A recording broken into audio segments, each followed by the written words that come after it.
Hey, what's up mga kaballers? Maligayang pagbabalik sa aking channel. Halina't pag-usapan natin ang balitang Kawhi Leonard to Klay Thompson trade. Mas umiinit at ang balitang ang papalit kay LeBron James sa Lakers. Tara na't pag-usapan natin yan dito sa Basketball Hot Shots.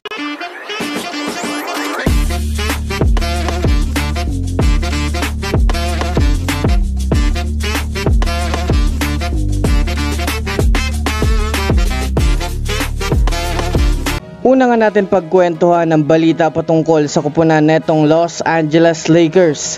Sa kasalukuyan nga mga kaballers ay alam naman natin na bilang na lang nga po ang natitirang taon ng all-time leading scorer na si LeBron James. Marami na rin nga mga kaballers ang usap-usapan na baka sa mga susunod pang taon ay magawa ng magretiro ni LeBron James sa NBA. Kaya naman mga kaballers, tanong nga po ng marami kung may papalit pa nga ba kay LeBron.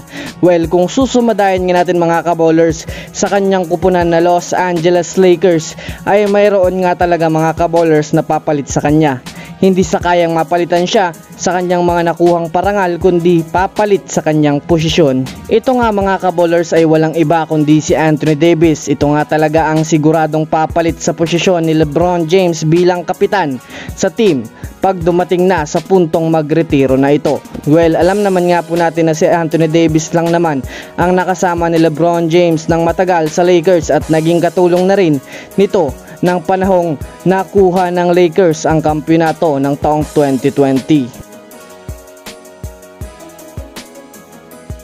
Dumako naman tayo mga kaballers sa balita patungkol sa kupunan ng Golden State Warriors.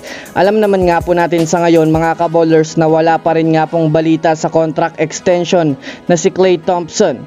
Kaya naman sa ngayon samot-saring mga trade rumors na naman nga po ang pumapalibot ngayon kay Klay.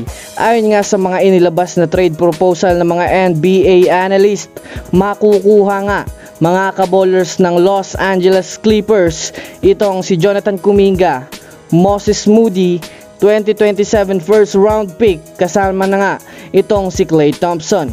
Habang sa Warriors naman mga kaballers ay makukuha nga nila ang superstar ni si Kawhi Leonard.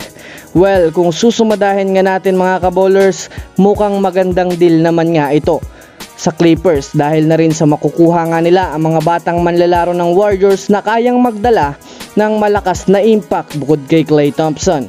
Samantala sa Warriors naman nga mga kaballers ay makukuha nga nila ang isa sa mga nagpatumba sa kanila na si Kawhi Leonard na mga nagdaang taon.